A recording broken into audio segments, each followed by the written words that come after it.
Hi කොහොමද? කොත්කෙත්‍රගේ YouTube channel එකට ඔයාලා ආදරෙන් පිළිගන්නවා. අපි හැමදාම කොත්තු කන්නේ කඩෙන්නේ. අද වෙනසකටත් එක්ක ගෙදර අයට හදලා දෙමුද කඩේ රසට චිකන් කොත්තුව? එන්නකෝ එහෙනම් මේ පැත්තට. ඔයාලා මාව තාම subscribe කරලා නැත්නම් අනිවාර්යෙන් subscribe කරලා තියාගන්න. ඊට එහා පැත්තේ තියෙන bell icon එකත් all දාලා තියාගන්න. එතකොට මම දාපු වීඩියෝ එකක් එවෙලෙම ඔයාලට බලා ගන්න පුළුවන්. කොත්තු රොටි හදන්න හරිම ලේසි. අපි ඉස්සෙල්ලා බලමු මේකට මොනවද ඕන කරන්න කියලා. මෙන්න මේ ද්‍රව්‍ය ටික මේ විදිහටම පාවිච්චි කරන්න. එතකොට කොත්තුව හරිම රසයි. මම එළවලු රොටි හදන වීඩියෝ එකක් මීට කලින් දාලා ඇතේ. ඒ වීඩියෝ එකේ මම එළවලු රොටි හදන්න ගන්න ඩෝ එකම තමයි කොත්තු රොටි හදන්න ගන්නෙත්. කවුරු හරි ඒක බලලා නැත්නම් ඒක බලලා එන්න. මං ඒ වගේම ඩෝ එක හදාගත්තා. ඒ ඩෝ එක හදාගෙන චුටි බෝල හදාගෙන තුනී කරගෙන ඒ ටික දැන් මම පෑන් එකෙන් දාගත්තා. ගොඩක් තුනී කරගන්න, හැබැයි රොටිය ඉරා ගන්න නැති වෙන්න තුනී කරලා මම මෙන්න මේ විදිහට රොටි ටිකක් හදාගත්තා. මම පිටි ග්‍රෑම් 200යි ගත්තේ. පිටි ග්‍රෑම් 200ෙන් මට මේ වගේ රොටි 10ක් හදාගන්න පුළුවන් වුණා. මම දැන් ඒ හදාගත්ත රොටි ටික මේ විදිහට රෝල් කරගන්නවා. රෝල් කරගෙන මේ චූටි තීරු වෙන්න කපාගමු. මේ විදිහට හීනි තීරු ඉස්සෙල්ලා කපා ගන්න.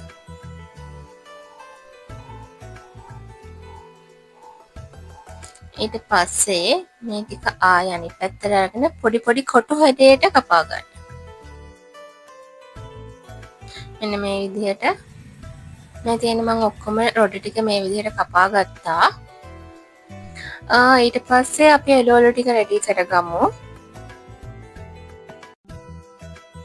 මම ලොකු ලුණු ගෙඩිය රවුම් හැඩයට තමයි කපලා ගත්තේ. ඔයගලන්ට කැමති විදිහකට ඒ ටික ගන්න පුළුවන්.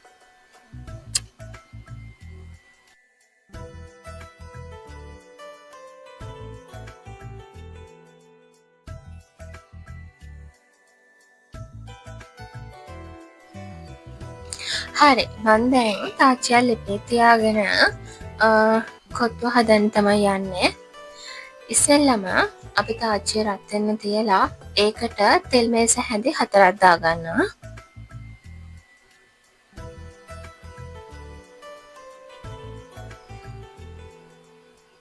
ඊට පස්සේ තෙල් ටික රත් වුණාට පස්සේ ඉඟුරු සුදු ලුණු පේස්ට් එක දාගන්නවා.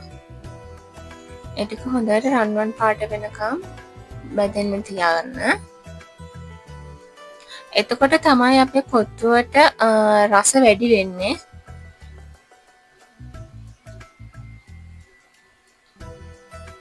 කළු කරගන්න එපා. එතකොට කලර හයි. ඒ හින්දා රන්වන් පාට, ලස්සන රන්වන් පාටක් තියෙන්නේ. මම මේ විදිහට දැන් කරගත්තා.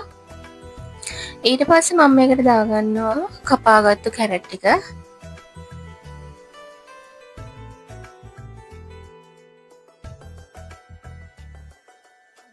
හොඳට මික්ස් කරගන්න.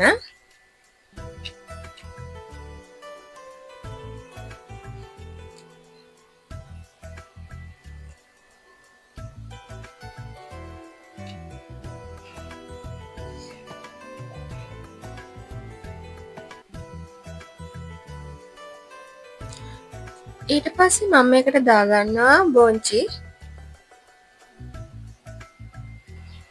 අපිට මේ කොත්තු පුංචි බබෙක්ට උනත් කන්න දෙන්න පුළුවන්. මොකද මේකට අපි කිසිම ප්‍රතිම රසකාරක දාන්නේ නැහැ. සේරම ස්වභාවික දේවල් තමයි දාන්නේ. ඒ නිසා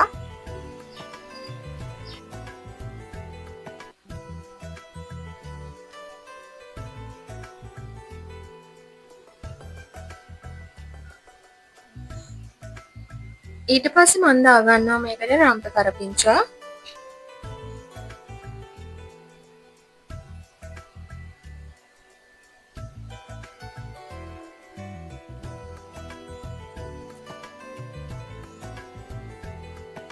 මාළු මිරිස්.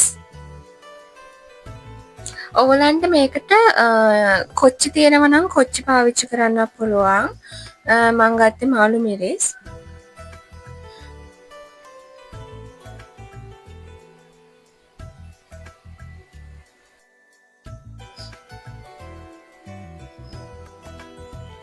ඊට පස්සේ මම මේකට දාගන්නවා කපාගත්තු ගෝවා ටික. ආයෙ හොඳට මික්ස් කරගන්න.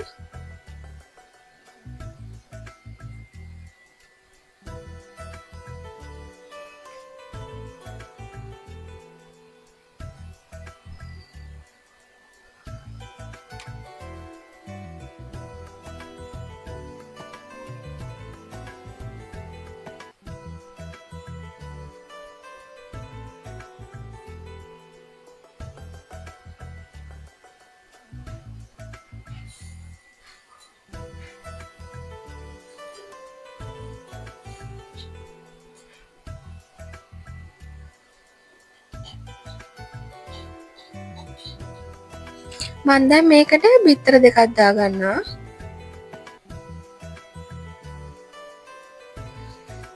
ඊට පස්සේ ලුණු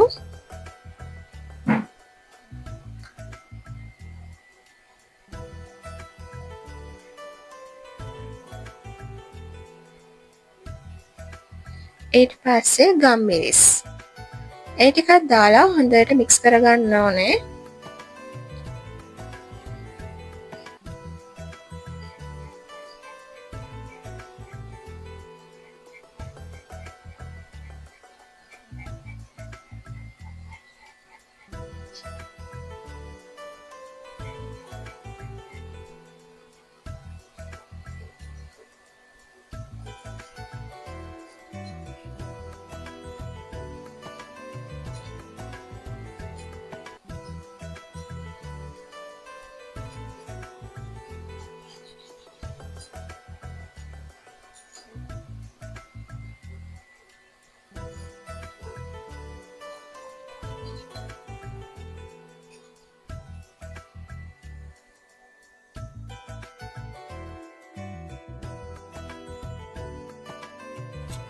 අපි දැන් මේකට ලුණු දාගන්නවා.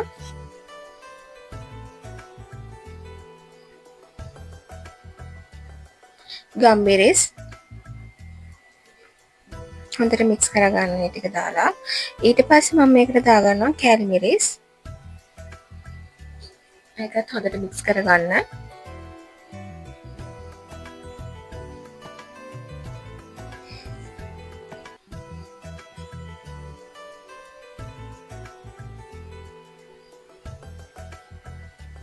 මම මේකේ අන්තිමටම තමයි දාගන්නේ තක්කාලි ටික.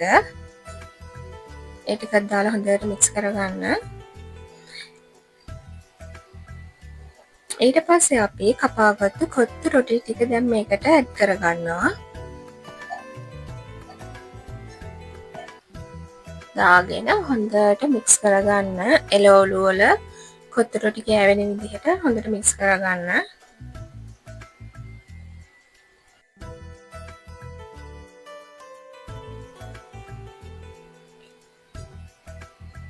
හොඳට කොත්තු ටික මික්ස් කරගත්තට පස්සේ මම මේකට ඇඩ් කරගන්නවා චිකන් කරේ ටික. ඔයගොල්ලෝ චිකන් කරේ හදන වීඩියෝ එක බලුවේ නැත්නම් මම උතන උඩින් දාන්නම්. ඔයගොල්ලෝ ගිහින් බලන්න.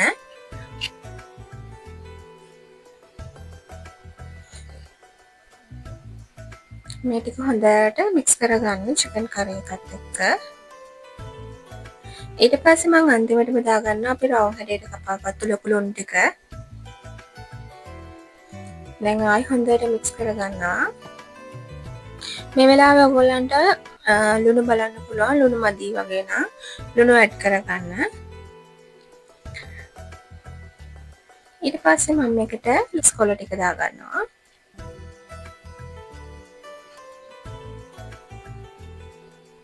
හොඳට මික්ස් කරගන්න.